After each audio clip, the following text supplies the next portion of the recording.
네, 안녕하세요. 2021년 1월 26일. 저번 주 금요일 게임스탑 주가 변동성에 메인 미디어가 크게 반응했다는 소식을 영상으로 전달하며 미국 주식 온라인 커뮤니티인 월스트리트배츠가 어떤 곳인지, 그리고 또 거기서 1년보다 더 전 시기부터 게임스탑에 대한 어떤 글들이 올라오고 또 어떤 점들이 개인 투자자들에게 점점 더 매력으로 느껴지게 됐는지에 대한 설명을 드렸는데요.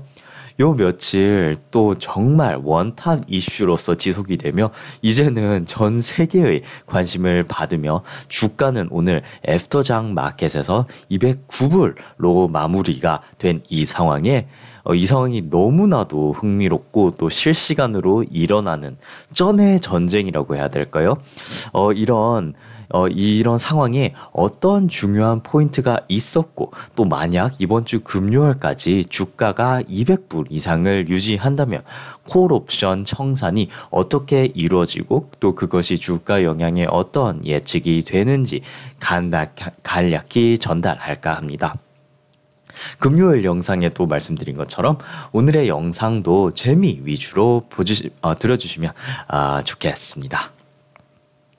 먼저 어제인 1월 25일 월요일 장 시장을 기다렸던 주말의 유동성들이 정말 터지나 싶을 정도로 80불대의 주가가 오픈했던 주가가 150불을 넘기는 상황이 있었는데요. 지금 이 그래프는 30분 봉을 보여드리고 있습니다. 그런데 150불 정도를 찍자마자 바로 그 이후 몇 번의 하방 서킷이 연달아 일어나며 주가는 60불까지 떨어지고 오후에 들어서야 이제 변동성이 줄어들며 약 76불의 장을 마감하였습니다. 이런 연속적인 하방 서킷, 이런 빨간색 이 하방 서킷에 정말 공매도 기관들이 인위적으로 만든 것이 아니냐라고 월스트리트배츠 이 커뮤니티에서는 이런 인위적인 공매도에 또 속지 말고 diamond hands, 즉 꽉 버티자라고 막 글들이 또 올라오고 있었고, 뉴스에는 공매도 기관들이 게임스탑으로 올해만 60억 달러 이상의 손실이 있었지만 공매도 비율을 전혀 줄이지 않고 있다라고 보도를 합니다. 바로 이 블룸버그 기사에서 알 수 있다시피 1월 25일자 기사에서도 알 수 있다시피 GameStop short sellers reload bets after 6 billion loss. 게임스탑의 공매도 기관들이 지금 벌써 올해만 6 billion, 60억 달러의 손실이 있었는데도 불구하고 reload, 정말 재장전, 저기에 다시 한번 더 베팅을 한다라는 이런 기사가 있었습니다. 그리고 게임스탑 공매도 기관들 중 가장 이슈가 되는 것이 바로 멜빈 캐피털이라는 곳인데요. 멜빈 캐피털은 게임스탑의 고임스탑 등 다른 회사들의 공매도로 올해만 벌써 펀드의 30%를 손실을 보고 있다고 합니다. 그런데 이 손실을 보고 있는 와중 엄청나게 더 큰 대형 기관 두 곳에서 27억 달러를 긴급 수혈 받았다는 소식이 있었는데요. 바로 이 시타델과 Point72라는 엄청나게 큰 두 곳의 큰 손들이 backs Melvin with 2.75 billion after losses. 바로 이 멜빈 캐피탈이라는 곳에 엄청나게 큰 손실이 일어난 지금 현재 이 시타델과 Point72라는 곳이 이 2.75 billion, 그러니 27억 5천만 달러를 긴급적으로 빌려주기로 결정을 했다라는 뉴스가 나왔습니다. 여기에서 지금 큰 손실을 보고 있는 멜빈 캐피털이 이 추가 자금으로 공매도를 더 칠지 아니면 현재 공매도 포지션을 청산하려 게임스탑의 주식을 사는 목적인지는 밝혀지는 바는 없이 오늘인 1월 26일 화요일이 시작됩니다. 원래 지금 이 게임스탑의 내러티브는 공매도 기관 대 홀딩하는 개미들의 싸움이라고 표현이 됐었다면 오늘 화요일부터는 흥미로운 새 등장 인물들이 나오기 시작하는데요. 먼저 화요일 아침 버진 갈락틱, 오픈도어, 그리고 가장 최근에는 소파이를 스펙 합병시킨 체메스가 트위터를 올립니다. 바로 2월 만기가 되는 115불 콜 옵션을 5만 개를 샀다라고 트위트를 올리는데요. 홀딩하는 개인들은 이런 유명세 있는 사람이 또 트위터에까지 올려주며 함께 하니 좋지라는 반응이었고, 어제의 주가의 패턴은 어제의 급등 급락의 이런 롤러코스터와는 달리 천천히 그렇지만 계속 오르는 우상향의 이런 주식 패턴을 보이면서 주가가 진행이 됐었습니다. 그러나 오후에 들어서 이제 30분 정도 간격으로 급 매도 물량이 나오는데요. 이 그래프는 30분 봉이라서 잘 표현은 안 되지만 이 그래프를 보신다면 30분 정도 간격으로 한 번씩 크게 매도 물량이 나오는 것이 여기 볼 수 있습니다. 그런데 그럼으로 인해서 하방 서킷도 당연히 몇 번 일어나는데, 신기한 것은 하방 서킷 이후 정말로 큰 물량의 매수 물량으로 주가를 다시 올리고, 또 그 이후로는 또 주가가 또 천천히 상승을 합니다. 이런 식으로 몇 번의 큰 10% 정도의 하방 서킷 물량이라면 개인들이 또 패닉 셀링을 유도를 할 수도 있을 텐데, 이 정도 매도 물량을 손쉽게 받아들이면서 매수를 해버리는 이런 자금력이라면 기관들이 아닐까 하는 예측들이 올라오고 있고요.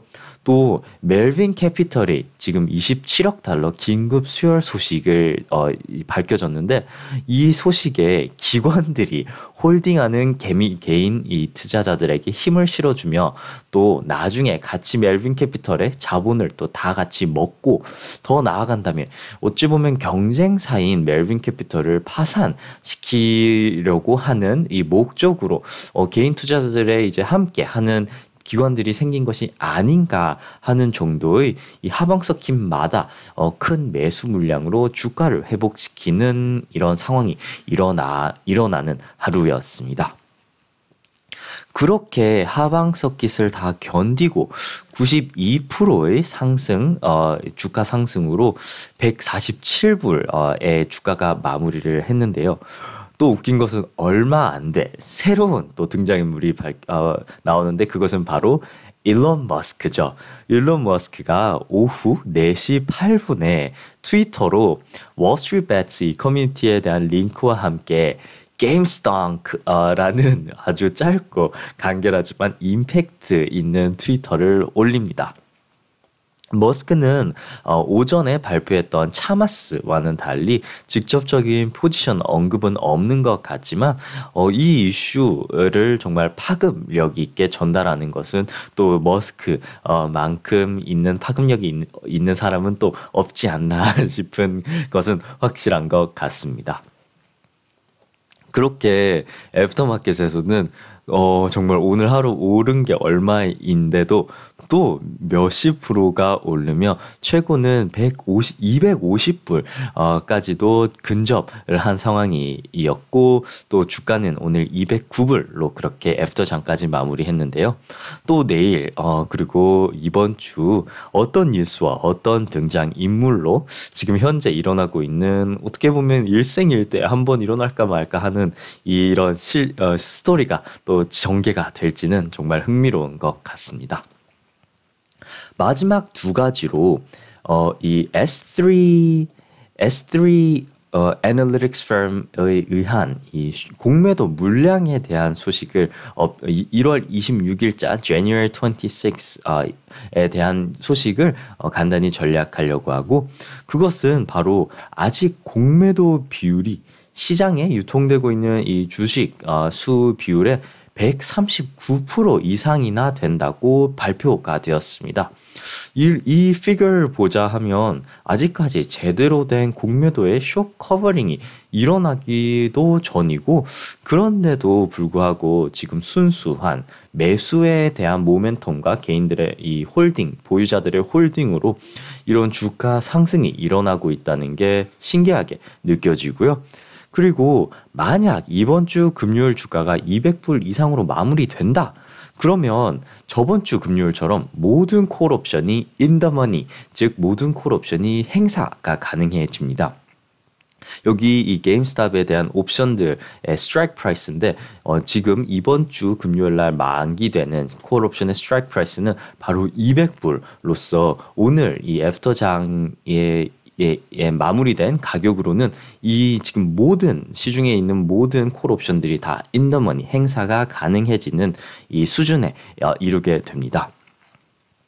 저번 주의 콜 옵션의 최고가는 60불이었는데 그 가격을 넘기며 장을 마감했고 그로 인해서 모든 콜 옵션이 행사가 가능해졌으며 그것으로 인한 갬마 스퀴즈, 즉 콜을 팔았던 기관들이 해칭을 위해서 콜 판수 곱하기 100주, 콜 판 한 옵션당 100주를 사야 하는 매수를 해야 되는 상황이 일어났고 그 매수 압박으로 주가 상승이 일어났다. 주가 상승에 일조를 한 것이 바로 이 갬마 스퀴즈다라는 판단이 되는데요. 만약 또 한 번 이번 주 금요일에도 갬마 스퀴즈가 나온다면 이 모든 옵션이 또 다 청산 행사가 가능해지는 수준에서 또다시 갬마 스퀴즈가 나온다면 숏을 더 압박하는 상황이 나올 수도 있지 않나 하는 예측도 있는 것 같습니다. 네, 2021년 1월 26일 오늘은 요 며칠간 또 일어났던 정말로 흥미로운 게임스탑의 주가의 상황 그리고 그 뒤에 일어나고 있는 등장인물과 뉴스들에 대한 소식을 전달하였습니다. 네, 오늘의 소식은 여기까지입니다. 감사합니다. 좋은 하루 보내세요.